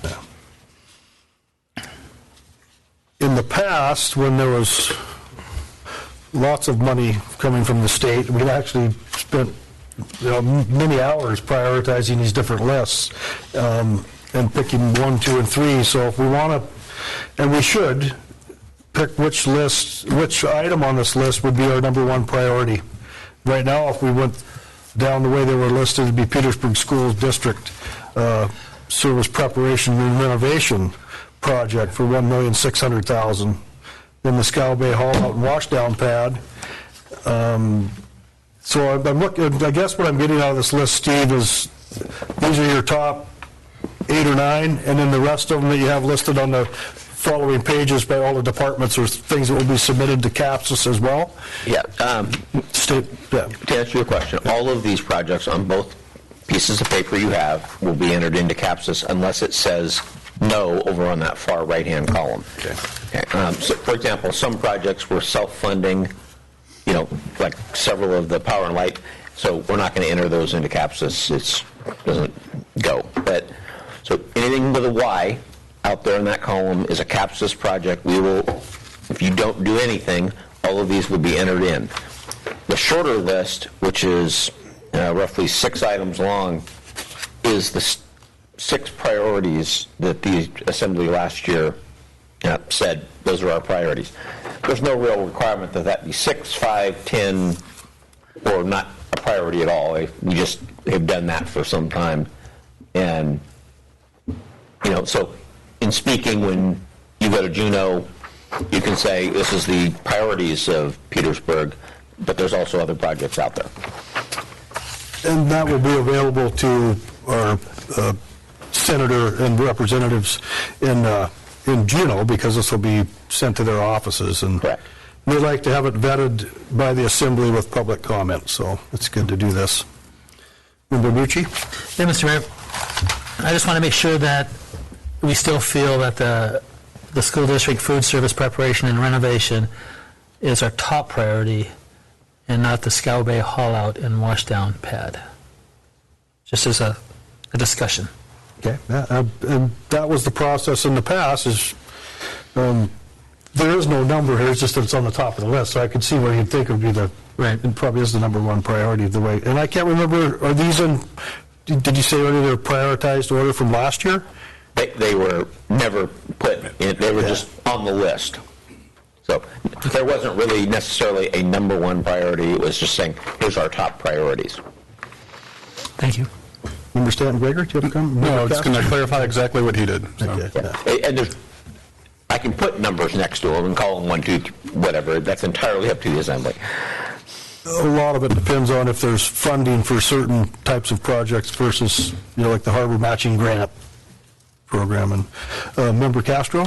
Yes. I've kind of seen some dialogue between Chris Cotta and other agencies about concerning the City Creek Dam renovation, and see that here we have no funding secured. So I was wondering if Mr. Hagerman might be able to help fill us in on the status of that project. Yes, Mr. Mayor, I do have some information on that. This, as Steve said, this is an old list, and we have actually budgeted money in this year's budget in the Water Department to fund the City Creek Dam renovation. This project being on this list, I mean, normally we take water and sewer projects and we go to DEC and through their grant and loan program. However, a dam does not fit their program. So the significance of being on this list is to look for a legislative grant, which is probably highly doubtful to receive, but the funding for this project is in the budget. It would be nice to recoup that money if possible through the legislature, but it's very doubtful. Okay. Thank you. Okay. Any other discussion? Last meeting we had, we were talking about our federal list, and I noticed that our airport bypass road wasn't on the state list or the federal list, but I was hoping that we could add it to the federal list for if the president back there gets his infrastructure program pushed through. If there is any funding for small communities, maybe we could get that road, gets funding. Who knows if we will, but I think it would be an important road to have brought up to usable standards for, one, development of the property up there, and two, for access for fire and EMTs to Scow Bay area. Does that make sense to the Assembly? Can we put that on our federal overall wish list? Yep. Okay. If, through the mayor, if it works for the Assembly, I can add that to the infrastructure item that Brad was referring to. I think he had 3 projects on there, Scow Bay, dredging. We could add this one to make the 3rd, and he can include that in the delegation letter. Okay, makes sense to me. So, Okay. so as far as this list, the state capital project list, is this, if there's no other discussion, I'll have the clerk call the roll. How about we'll do a roll call vote? Kurt, Yes. Nancy, Yes. Eric, Yes. Jeff, Yes. Brandy, Yes. Jay, Yes. Mark. Yes, okay, if this will be the list we present to our legislature, our legislators, and like I said earlier, Senator Stebbins will be coming through town, but he doesn't, has he contacted you, Steve, on any, so who knows what his plan is. Okay, the next thing under new business is item 17-377, knotweed herbicide treatment. I'd entertain a motion to apply for this grant. I guess that would be the positive way to make the motion. So moved. Is there a second? Okay, motion been made by Member Castro, seconded by Member Walhooter. Discussion. Member Bucci? Thank you, Mr. Mayor. My only concern about the grant is I'm going to vote in favor of it, but I just want to make sure that we're not, if it ends up falling on a city employee to be an applicator on this, that we're not taxing an individual that seems to be pretty busy in the summertime. And that's kind of my only concern about the grant, but I am definitely in favor of it. Any other discussion? Member Castro? Yeah, I feel like I've seen it over in Cake and seen kind of the infestation, and I know how nasty it is, and I'd like to see the borough play a part in the extermination of this invasive, or at least abatement of it. I feel that where we didn't appreciate the state doing their broadcast spraying, their concept of how they were going to treat it out the road. I feel that, Joni's suggestion of using the foliar spot spraying method, as well as the training. I'm in line to be doing some training through the Forest Service, and it's a 40-hour course that you kind of do on your own time. And coursework you go do, and then you go up to the library, and then they proctor the test for you. So it's an official test that we wouldn't need to pay anybody in particular for. I understand Mr. Mucci's concerns, though, about using already taxed city workers or borough workers to perform the applications, though. So. Okay, any other? Member Stanton? Yeah, I'll be voting for this today, despite my reservations about this particular herbicide. It is, as Ms. Johnson said, is a real nasty one, and I was very against the broadcast spraying. I still wrestle with it, being we have such sensitive fish habitat, but the sheer limited amount of herbicide treatment that we'll be using compels me to vote for this. Any other discussion? Member Strand? I do have reservations, and we'll be supporting it because her plan sounds minimal, as minimally invasive as an invasive plant control. And but I still have reservations about Roundup. It's especially Roundup, whatever. This one has a special name. And just as an aside, in my girlhood, my dad pointed out to me that buttercups are not indigenous to the area, that they came in on a load of gravel, and there's never been invasive even attached to the name. Just history. I'd read through this, but I'd like to know exactly what we're voting for. We're voting just to apply for the grant. We're not voting to commit any public employees' involvement in this, because they're going to hire with the grant money, if they get it, this group from Haynes to apply it this year. Is that what we're... That's what it sounded like, although I believe Joni at one point, and maybe Chandra and or Carl can jump in, was hoping to use Jesse, one of our employees, to get certified and kind of add to their spraying. So, yeah, Joni left, so I don't know exactly how much of that grant application includes some of our landscape folks' time.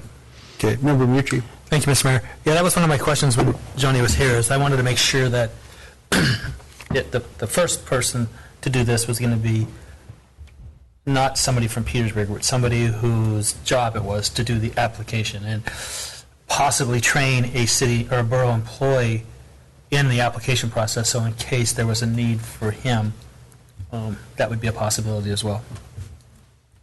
Okay, the way I wouldn't vote in favor of this if I didn't think it was going to be someone else applying it, and this grant application was just so it would come from a non-federal entity to hopefully get the money for this group to come from Haynes, Southeast Alaska Watershed Coalition, to come in and apply it, if that's the way I'm understanding that. Member Stanton, Greg? Yes, the point of clarification, yes, that is what Ms. Johnson reported. Right, so. Any other discussion? Yeah, just Member Castro. Sure. Yeah, so I'm looking at her letter right here, and she says that the staff treatment of knotweed on borough lands is estimated at 4 hours, and then the training, of course, is that 40-hour course that I was talking about. And they're looking at for 20 hours of borough staff time for the grant and contract administration. So it should be relatively negligible compared to the effects it'll have, the benefits it'll have to the community without having this knotweed, polluting our area. Any other comments? Clerk, call the roll. Jeff? Yes. Mark? Yes. Nancy? yes. Eric? Yes. Kurt? Yes. Jay? Yes. Randy? Yes. Okay, that request from Joni Johnson passes, and we have to back up a little bit. Here was brought to my attention by Member Morrell that we skipped over the special use permit, not intentional by any means, so we'll back up and we will discuss that. So I will entertain a motion to approve the special use permit requested from John Mergus. So move. I'll second that. Motion's been made by Member Walhitter, seconded by Member Morol. Discussion. Member Strand? I'm afraid I can't support the issuing a special use permit because I worry about the precedent it sets. There's paperwork attached to this that describes the number of permits as opposed to leases that have been issued in the past. Anyway, I won't be able to support a special use permit here. Any other discussion? Member Castro? Yeah, I think there were, 11 something special use permits, and they were typically within the right-of-way. And I realize it's an atypical decision to have any commercial use outside of right-of-ways on borough land, but I can't see it being very typical to have members of the public wanting to perform upgrades on borough land with their own money, regardless of the intended use. So I'm in support of this special use permit because I'm also leery about the impact it'll have to recreational boaters going in Scout Bay and trying to use the ramp itself, but then not being able to, having it chained or cordoned off, so that because through a lease, I'm sure there'd be some sort of liability related to it if he was leasing that land and built something and made it out of code, and there could be something that could go to litigation for, I feel. But is there any issue with leases? Because Mr. Merkus did bring up that there was in the lease, it says something about him using it exclusively as... So the mayor? Yes. A couple of issues and just want to speak out about. Generally, on waterfront properties and tidelands, the borough, in past precedent, is we lease that property before, so that money is, there's a lease payment associated with that then comes to the borough and helps take care of offsetting the fact that it's being taken care of in the private sector. So, for example, Piston and Rudder leases property from us. Ace Electronics leases property from us, and that's Petro leases property.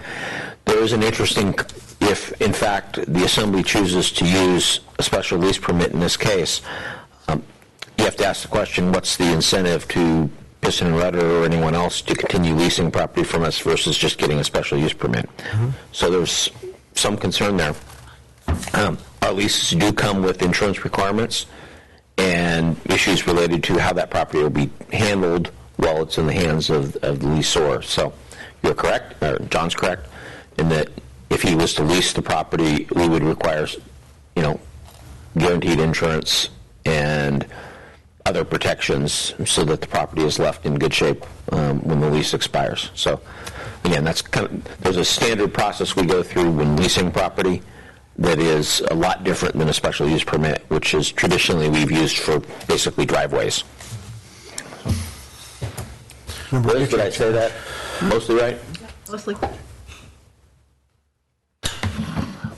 Thank you, Mr. Mayor. So why not lease it so that the people who are already leasing tidelands or sea lands aren't competing with on the same playing field?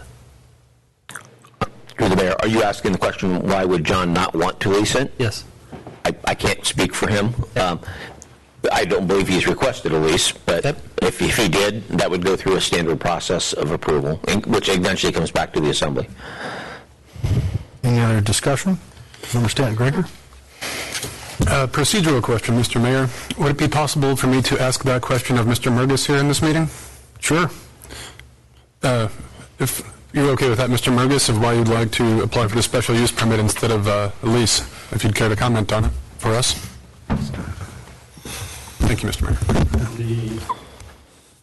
If it was to remain as a public use facility, which was my desire, I would not be able to afford the lease requirements and the liability insurance that I would have to take out on it for general public use would, I haven't explored that, but I don't think it is available or that it's even affordable. The cost of construction of the ramp is estimated at $20,000, which is out of my pocket, and that's stretching my budget quite a bit. And I don't know what the lease would be. I'm guessing probably in the $5,000 range per year. So that would be a disincentive, but not so much as the requirements that would be imposed on me for the lease. I don't know if that answers the questions. Thank you, I appreciate that. Thank you, John.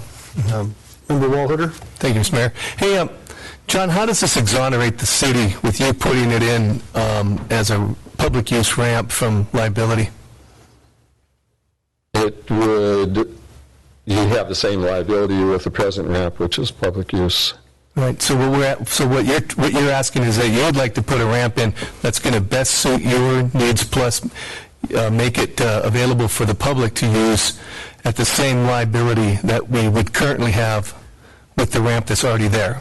That's correct. I think it would reduce your liability because it would make for safer operations. Right. So I don't see an issue here myself, because I don't think Lou's going to come to me and ask for, okay, if he wants to, then maybe we'll set a precedent. Okay, you get 20 feet by 100 feet long off if you want to, make it for public access. I don't think he's going to turn over any property. I'm not just picking on Mike, but I don't think anybody's going to turn over any of their property for public use. So if this sounds to me like a win-win, you're willing to put the money out to put the ramp in to make it safer so that more people can use it. Not only, it won't be exclusively yours now, and we don't assume any more liability than we already have. So I'm going to be voting for this. And it would encourage competition. It'd be wide open for somebody else to use.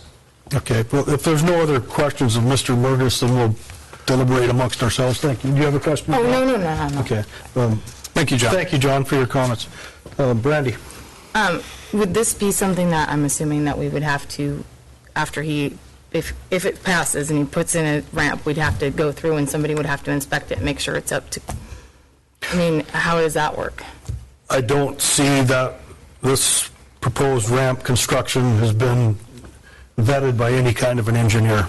I don't know where Mr. Murgis got the $20,000 estimate or quote, but that was one of my concerns as well. But so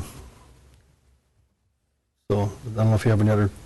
I don't know who can answer your question, whether it's how is it designed up to a standard for public use. I don't believe it, through the mayor, I don't believe Mr. Murgis's plan includes engineering from that perspective. There's also a concern, and I defer to Liz on this one, but if a special use permit is issued, I don't know that we've ever done one that have expiration dates.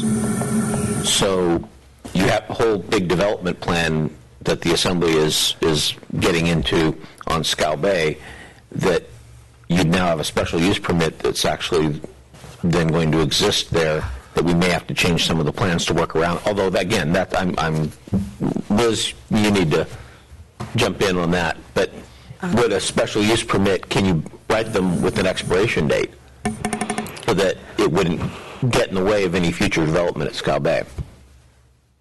Generally, a special use permit runs with the land, so it doesn't matter who the owner is.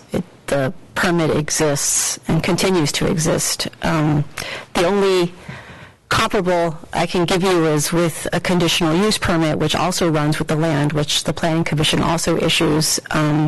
We've been advised by attorneys in the past that we can't terminate those because it's separate from the ownership. It actually is something that gets attached to the property. So it's sort of a protection for the property owner. For example, if you got a conditional use permit to build something, the borough can't come back later and say, we're going to terminate your conditional use permit after you've already made that investment. A similar thing with the special use permit. I would assume that once you've made that investment in this case usually a driveway, the borough doesn't come back and revoke your special use permit.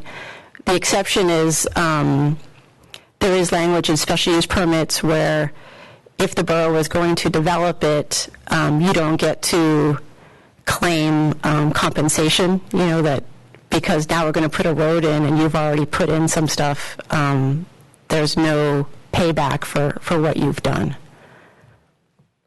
But we haven't had a similar exact situation, so it's hard to say yay or no there. Okay, we have 4 people want to comment. Member Mucci? Thank you, Mr. Mayor. That is my concern, is a date for it. I don't want anything really to get in the way of the Scow Bay project. I don't know if there's a mechanism to have it a 10-year special use permit or a 15-year, but I certainly don't want to see something get in the way of developing that area. I appreciate what John wants to do and is doing, and I hope we get a chance to help him out. But I just want to make sure we don't get boxed in where we can't develop that property out there because we have a special use permit that is excluding us from working out there. Correct. Okay, thank you. Member Walter? I was just going to add, this is a good way to segue in on what Jeff's talking about.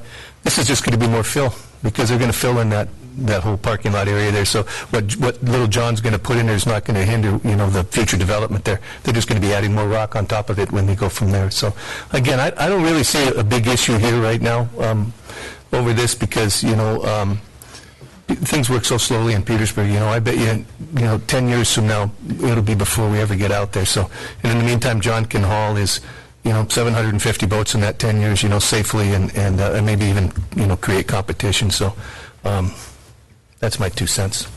Member Castro, you have a comment? Yep. Yeah, I can echo Member Strand's concern over setting a precedent for this as well. So that is something that I was hoping to be able to ask Liz about, just to find out about how it might affect our relationships with current lease-owning businesses. Liz? There's not any guidance in your code to say, yeah, you get a special use permit and you have to do a lease. So once you change the precedent, which is all we have to go on, then I'm not sure because there's nothing in the code. So you're basically opening that door into a broader interpretation of when you use a special use permit. So I think what the attorney, I think, is trying to say is you've always interpreted it this way very narrowly. If you change that, there isn't any parameters in your code. So I don't know what the next one would bring because now you've opened the door. So it's really more discussion with the attorney about, well, what does that do, and what exactly the next application and how it is and how it reads. If you're saying we're going to go with this one because it's a public use, so then how are you defining public use? Does that mean that one member of the public uses it a year, or is it because someone uses it more than the commercial use? Again, you don't have any guidance in the code to sort of set those parameters for you. I hope that helps them. Any other comments? Member Walter? I just want a little bit of clarification here. So this is borough land, and we were asking, our members asking if they can go ahead and put some fill on borough land so it'll be safer for their operation out there. How does that land all of a sudden becomes his in a sense of where, some of these other leases, leases that we have around town will feel as though they have that same opportunity because it would be like if we went out to put a ramp in, at Mergis's, or if we went out and then somebody came in and wanted a special use permit to go across a piece of property that we're leasing, Petromarine or somebody like that, I mean, those people are leasing that land. This is borough land. So we got a guy that wants to throw $20,000 worth of fill out there, and this is I don't know, I'm confused here, because it's not like, it's not like we're taking it away from anybody else to use. I mean, it's going to be public use, and so, I don't know, I'm still going to vote for it, because I think it needs to be done out there.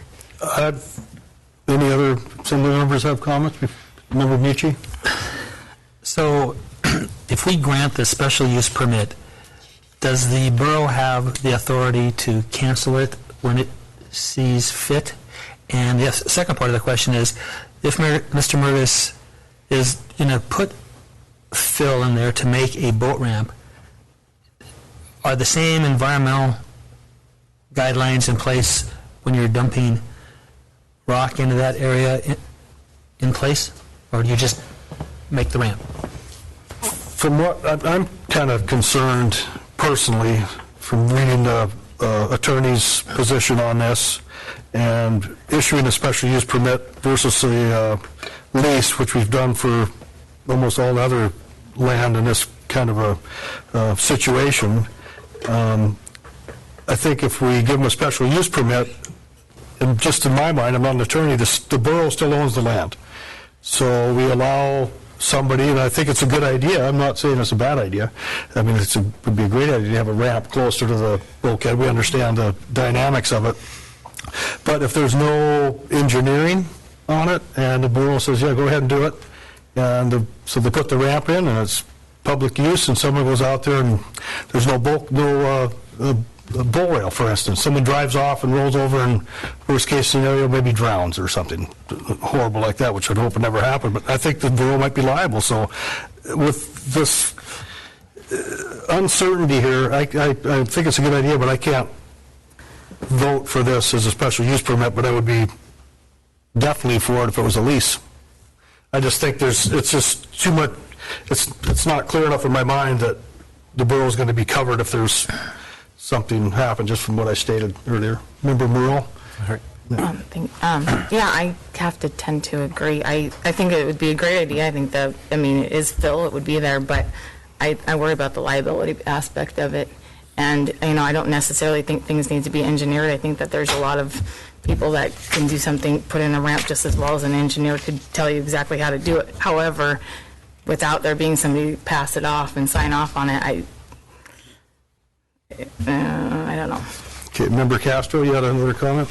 Yeah, it's you know, just like you two, it is a concern thinking about the liability, and but perhaps we might be able to put in some stipulations or something into, if we were to grant this, you know, something stating that we need a survey, not necessarily engineering diagrams as built and whatnot, because I've seen in his application some pretty thorough looking diagrams. Seem like they have some good dimensions on them, but if we were to impose some sort of a survey that could be done afterwards and assess the liability of the of this type of a project to the borough, then perhaps we could grant something in between. Are there, I guess, another question, I guess, on this note is, do we only have special use permits and leases? It's just black and white? There's nothing in between?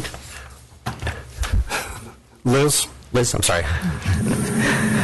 As far as I know, there's nothing in between. Yeah, there's special use permits and there's leases. Okay. Member Mucci? Yeah, Mr. Mayor. Is there number one, we don't have a recommendation from the Planning Commission at this point, is that correct?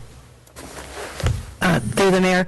Right, the Planning Commission, their process is first they would have to accept this application before considering it, and they didn't want to accept it, spend Mr. Murgis's application fees and public notices and all of that, and then have it come to you and have you say, no, we're going to do this as a lease, and then Mr. Murgis would have to apply all over again. So rather than go through the process twice, they felt it was more prudent to get clarification from the assembly first, and once they do, then they can proceed one way or the other.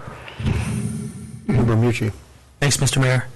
So can we send this back to planning and zoning and have them look into the option of a lease for this piece of property? Yes, but Mr. Murgis would have to apply for a lease. I mean,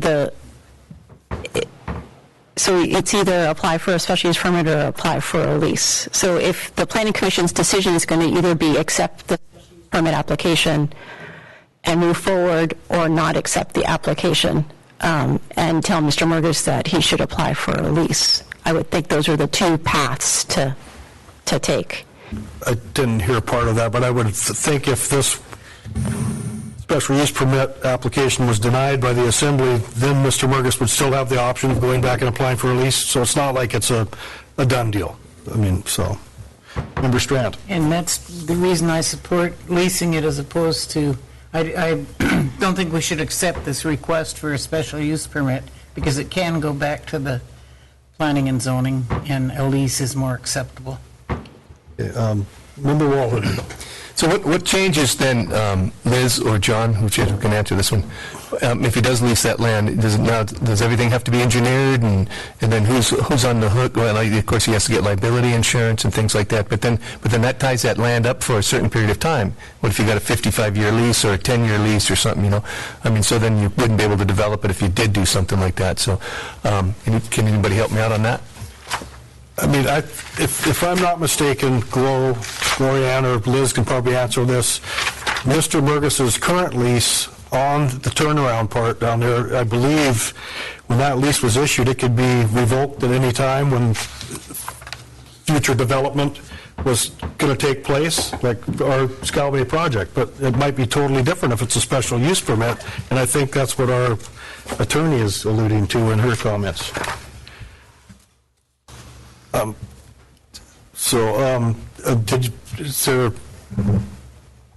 The way it is now, yeah, is his is it's Harbor Master and Mayor. He has the ability to get out of it at any time, and we also have the ability to renege and move forward with our project. And that's the beauty of a lease, is that you can put those 5 years, 10 years. Our lease with Petro is 55 years, and it's revisited every 5 years. But you can put a time frame on it. So, Member Castro. Yeah, so if we were to not approve the special use permit and go with a lease instead, would there be an avenue for Mr. Murgis to look at where he might be able to apply for a rock reimbursement for the fill that he's already put in place in that area? Sure, it's up to you to write it. So, you bet. You're the mayor. I think, Member Walter. My last question here. So does this ramp then have to be engineered then if he goes with the lease, or is it just going to be another $20,000 ramp with some liability attached to it? Depends on how the lease is proposed, I would imagine, how we want to accept it. I mean, if you manager. Yeah, just to specify, leases have to be approved by the Assembly. There is an ordinance that talks about what the rate is that, you know, without the Assembly changing that can't be changed. So it's roughly, I think it's 10% of the assessed value of the property, and that's an annual payment. The term of the lease and all of the other language that's put in there becomes up to the Assembly. So you want a situation where you want to spell out that John could build this ramp, you can put that in there. If you want it to be approved by an engineer, you can put that in there. If you want him to carry a certain amount of liability insurance, that can be put in there. All of that is, again, as you heard, the beauty of a lease. They're designed to put in all of the different rules that the Assembly may or may not want in there. And then the Assembly has to approve that before it's put into place and added to our list of leases that we manage. Back to what the attorney's talking about is because and what Liz mentioned, because our ordinance, our statutes, our ordinances don't really get into this, special use permit, we've never used it for this before. So therefore, you have a problem in the sense of we don't really know what precedent you're setting. I think that's where the attorney's coming from. Clearly it's something we need to rewrite these ordinances at some point and give better guidance. But, so, I don't know. Okay, is there any other discussion? Will the clerk call the roll? Brandy? No.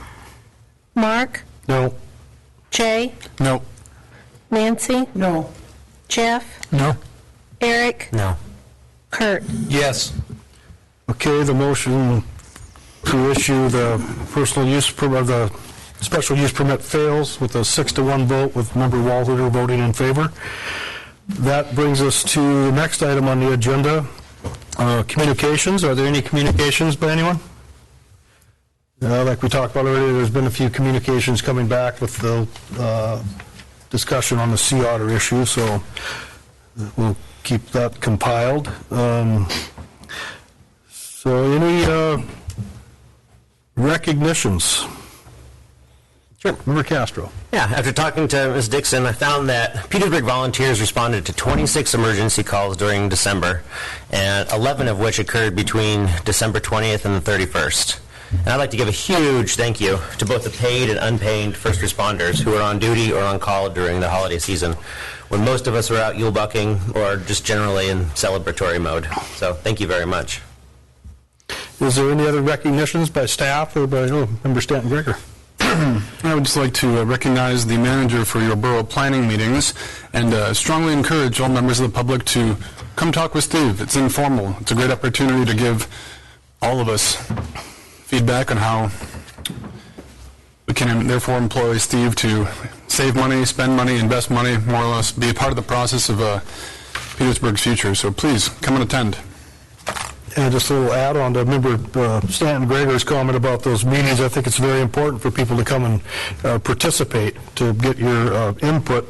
And there are varying days of the week and varying hours of the day. The first one's from noon to 2 on the 3rd, 18th from 4 to 6 p.m., and then the next one's on a Saturday from 11 to 1. So they're accessible. Any other recognitions? Okay, next item on Assembly discussion items is possible land trade, and Assembly Member Mucci would like the Assembly to discuss the possibility of a trade of land between the borough and Petro Marine. Thank you, Mr. Mayor. Over the last couple months, I've been kind of wandering around town, spending some time with department heads and seeing what they have going on, seeing their facilities, what they have. And I spent some time with somebody from the Harbor Department. Went around and saw all the containers they have storing all their stuff on the containers. The doors are about ready to fall off or cave in, and they're moist and damp, and they have Ben has like 100 square foot behind the harbor master shack to work on stuff. And another conversation I had with Bob down at Petro, he wondered if there was any consensus from the Assembly about possibly trading the lease that Petro Southeast Island Fuel is on, and the warehouse behind it, with the possible, the other part of the trade would be the old Union Oil warehouse and the facility behind there. And talking to Gloria, I asked if that was something that they were still interested in, and if they were, I was going to bring it up to the Assembly to see if there was some willingness to enter into that negotiation, and if that was the case, maybe we could see if Steve could enter into those negotiations with the city and Petro. And